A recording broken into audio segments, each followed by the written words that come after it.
നമസ്കാരം. ഇന്ത്യക്കെതിരെ ബംഗ്ലാദേശ് ഭരണകൂടവും യൂനുസും നടത്തുന്ന ഭീഷണിയൊക്കെ ഏറെ ചർച്ച ചെയ്യപ്പെട്ടുള്ളതാണ്.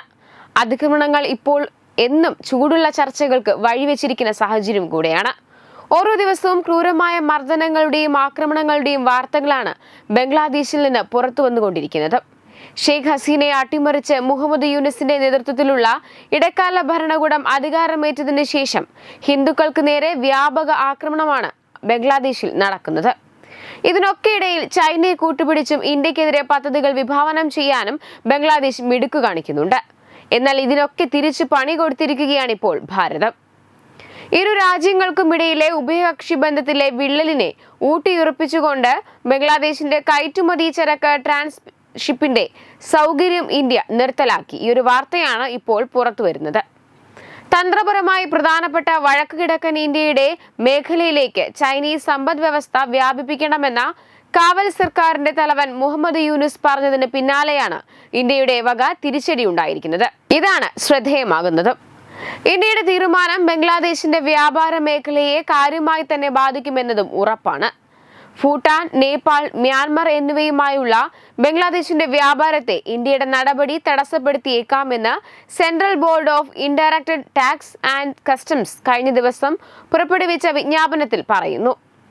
ബംഗ്ലാദേശിൽ നിന്ന് മൂന്നാം രാജ്യങ്ങളിലേക്ക് കയറ്റുമതി ചെയ്യുന്ന ചരക്കുകൾ ലാൻഡ് കസ്റ്റംസ് സ്റ്റേഷനുകൾ വഴി തുറമുഖങ്ങളിലേക്കോ വിമാനത്താവളങ്ങളിലേക്കോ കണ്ടെയ്നറിലോ അടച്ച് ബോഡി ട്രാക്കുകളിലോ ട്രാൻസ്ഷിപ്പ് ചെയ്യുന്നത് സംബന്ധിച്ച് 2020 ജൂൺ 29 പുറപ്പെടുവിച്ച മുൻ സർക്കുലർ റദ്ദാക്കിയതായി ഏറ്റവും പുതിയ സർക്കുലറിലൂടെ CBIC വ്യക്തമാക്കി.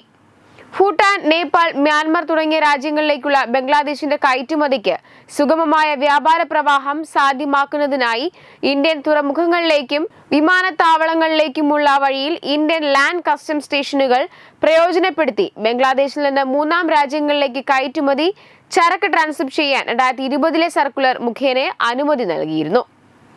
ഇതാണ് ഇപ്പോൾ ഇന്ത്യ റദ്ദാക്കിയിരിക്കുന്നത്. നേരത്തെ തന്നെ ഇന്ത്യയും ബംഗ്ലാദേശും തമ്മിലെ ബന്ധത്തിൽ വിള്ളൽ വീണിരുന്നു. കലാപകലുഷിത സംഭവ വികാസങ്ങൾക്ക് നടുവിൽ സർക്കാർ വീണപ്പോൾ മുൻ ബംഗ്ലാദേശ് പ്രധാനമന്ത്രി ഷെയ്ഖ് ഹസീന ഇന്ത്യയിലേക്കാണ് പലായനം ചെയ്തത്. അവരെ വിട്ടുതരണമെന്ന ബംഗ്ലാദേശിന്റെ ആവശ്യം ഇതുവരെയും ഇന്ത്യ അംഗീകരിച്ചിട്ടില്ല. കൂടാതെ ബംഗ്ലാദേശിൽ ഇടക്കാലത്ത് നടന്ന കലാപങ്ങളിൽ പതിവായി ഹിന്ദുക്കൾ ആക്രമിക്കപ്പെടുന്നത് വലിയ ആശങ്കയ്ക്ക് ഇടയാക്കിയിരുന്നു. ഈ വിഷയത്തിൽ പലതവണ ഇന്ത്യ എതിർപ്പ് വ്യക്തമാക്കിയിട്ടുമുണ്ട്. ഇതൊക്കെയും ഇരു രാജ്യങ്ങൾക്കുമിടയിലെ ഭിന്നത രൂക്ഷമാക്കിയിട്ടുണ്ട്.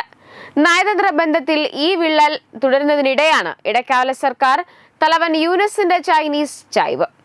മാർച്ച് 26 മുതൽ 29 വരെ നടന്ന 4 ദിവസത്തെ ചൈന സന്ദർശന വേളയിലാണ് മുഹമ്മദ് യൂനുസ് വടക്ക് കിഴക്കൻ ഇന്ത്യ കരയാൽ ചുറ്റപ്പെട്ടതിനാൽ ധാക്ക ഈ മുഴുവൻ പ്രദേശത്തിന്റെയും സമുദ്രത്തിന്റെയും ഏക സംരക്ഷകനാണെന്ന് അഭിപ്രായപ്പെട്ടത്.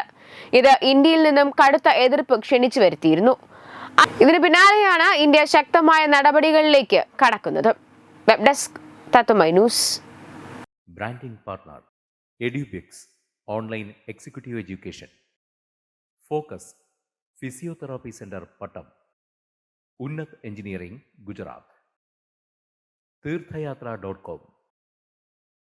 Iron build Gujarat. PRS hospital Killippalam Thiruvananthapuram. 5 തലമുറകളായി നിങ്ങൾക്കൊപ്പം. തുമ്പമൺ ശ്രീ വടക്കുംനാഥൻ ക്ഷേത്രം അമ്പലക്കടവ് പത്തനംതിട്ട. ശ്രീമദ് സ്കന്ദപുരാണ മഹാസത്രം 2025 മെയ് 11 മുതൽ 18 വരെ. ബ്രഹ്മശ്രീ മുംബൈ ചന്ദ്രശേഖര ശർമ്മയുടെ മുഖ്യ കാർമ്മികത്വത്തിൽ മഹാഗണപതി ഹോമം, സ്കന്ദപുരാണ പാരായണം, മഹത് പ്രഭാഷണങ്ങൾ, പൂജഹോമാദികൾ, കലാസാംസ്കാരിക പരിപാടികൾ. സത്രയജ്ഞ കർമ്മങ്ങളിലേക്ക് എല്ലാ ഭക്തജനങ്ങളുടെയും സാന്നിധ്യവും സഹകരണവും സാദരം അഭ്യർത്ഥിക്കുന്നു. മഹാസത്രവേദിയിൽ മെയ് 18 പഴനി അരുൾമിക ദണ്ഡായുധപാണി സ്വാമി ദേവസ്ഥാന അർച്ചക സ്ഥാനികർ ശ്രീസെൽവ സുബ്രഹ്മണ്യ ശിവശാരിയാരുടെ മുഖ്യ കാർമ്മികത്വത്തിൽ നടക്കുന്ന അതിശ്രേഷ്ഠവും സർവൈശ്വര്യദായകവുമായ സ്കന്ദഹോമം. സ്കന്ദമഹാപുരാണ സത്രത്തിന്റെ ആദിമധ്യാന്തമുള്ള സമ്പൂർണ്ണ തത്സമയ കാഴ്ച തത്വമയി നെറ്റ്വർക്കിൽ.